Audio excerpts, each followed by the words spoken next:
Hey everybody, Ken Compton here, and welcome to the Home Inspector Huddle open mic. I started to do it like a Monday night football thing. Would that have been cool? But I just couldn't remember it. I'm too old, the old version. Please welcome everyone. So anyway, this is really open mic, and this is everybody's going to have a chance to talk. You can see if you have background noise, just mute it. Otherwise, just leave your mic open, and we're just going to have at it.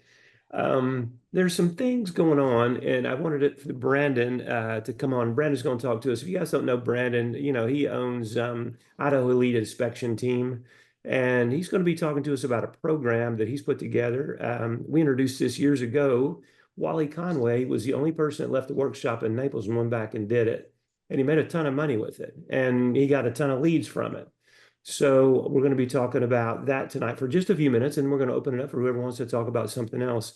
But let me talk to you for a minute about something that's really happening in the industry. And you're going to see a significant portion of the industry of the home inspectors go out of business.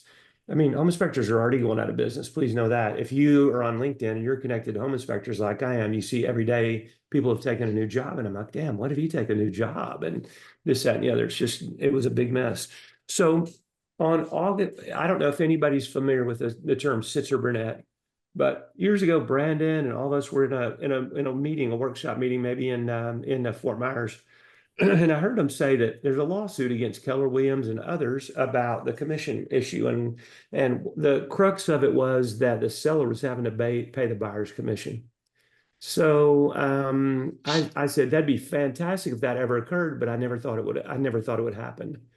And it was a class action lawsuit. So if you guys know anything about that, it takes forever to get moving and going, get some momentum, if you will, the synergy. So what happened was it actually went through, and the real estate agencies and the NRA and others got found guilty of collusion and antitrust violations, and the judgment was $1.8 billion. So there's a settlement fund that you can get into. And if you sold a house and you paid a buyer's commission, you can apply to that to get some of that money back. Okay, so that's $17,000 for Beth and I and two properties we sold, and we're forced to pay a buyer's commission. Okay, so that is the lawsuit. Okay, so the lawsuit says basically a couple of things. No longer is the seller going to pay the buyer's commissions. Okay, that's the biggest thing for us. Has a whole bunch of other facets as well. Advertising and how you talk to people, agreements, legal agreements you have to get signed.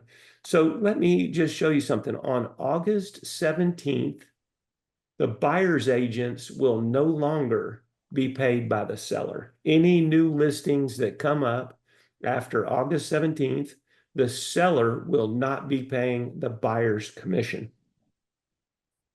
Okay, I hope to goodness everybody hears that and understands the implement or the impediment this is going to be for your lead generation as you traditionally did it.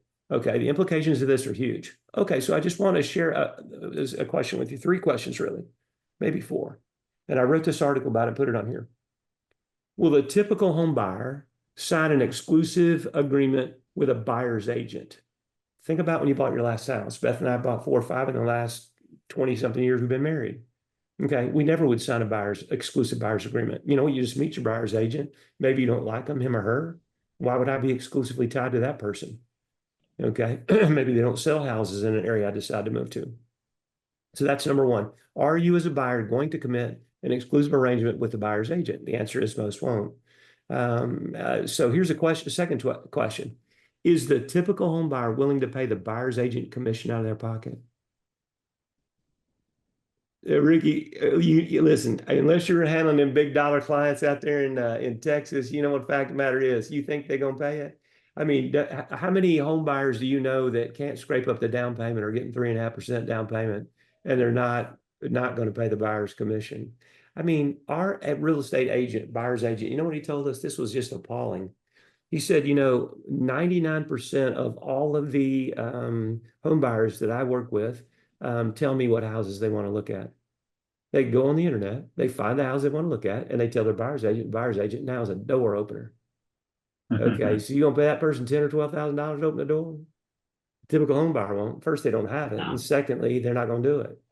Okay, so that's another thing. So So that's it. And then the third question is really if you're getting any of your business from buyer's agents now, from the referrals from them, and which we all did, we certainly did. And I'm sure everybody else on this call or listening to this call later did as well. The fact of the matter is when they go away, how are you going to replace those leads? And that's what we're really talking about today. One of the ways we're going to replace those leads. But the question is, how are you going to replace those leads? So I wrote an article about it a while back, and I basically gave an example. And I said, what you really should do is you should look and see in your own books, whether you use ISN or whether you use Spectora, whoever you get your data from, find out how many referrals that you got from buyer's agents last year that you closed.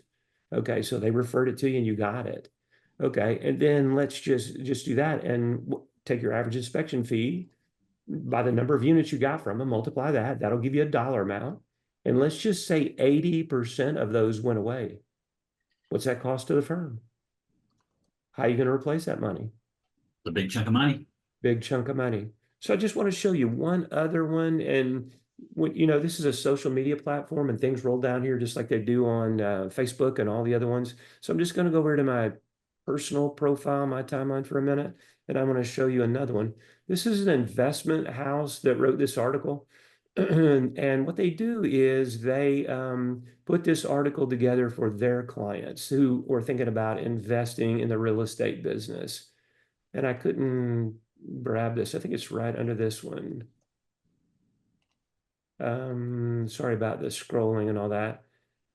And Dill, you might want to look at it and see if you see it. Or it says, here we go, is what it says underneath it. Really quickly, I thought it would be right there. I had it pulled up a minute ago, and when I switched places in here, it came out. But anyway, this investment house, basically in writing this study for their clients, they have predicted for their clients that here it is, right here. It was in the Washington Post, and please know I put the citations in here for you so you could read the article yourself.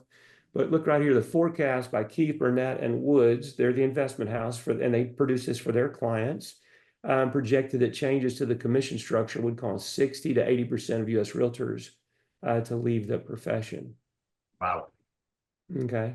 So some of the other articles are actually even having it more, and some of them put a number, $30 million immediately would fall out of the commission structure and back into the home sellers' pockets because they no longer have to pay it. Okay, so 60 to 80%, even on the low side, that's it. How many of those realtors? So when you do your revenue calculations, how many referrals you got from agents? What was the average transaction value? Total amount times 0.60, which means you'd only have 40% of that revenue left. Now, how many leads does that mean you have to reconnect with? Okay, how many more leads do you generate to have to get back to where you were before? Okay, so please don't think this is all gloom and doom. This is a very exciting thing for me because now we're going to separate the marketers from the non-marketers. The people that are going to last are going to be the people who are doing the things we're talking about. The people that won't last, bye-bye to you. Sorry, so long. In 2007, 2008, you know what? Our clients didn't lose market share. They gained it. Okay, and the reason why, because we're aggressive in how we market. All right, and we do fundamental marketing things. So I'm going to introduce you, not on this call, but later, to all these things you can do, and really the exciting things that can open us up. Because I want you, and I just want you to put this back and think about it for a minute, not on this call, but I want you to move from home inspector to property consultant. I'm not saying I don't want you to do home inspections, but I want you to broaden significantly your service offerings. And I'm going to get into that as we move forward, as we move closer to the deadline on the 17th. So just write down home inspector to property consultant, because that's where I'm going to move you.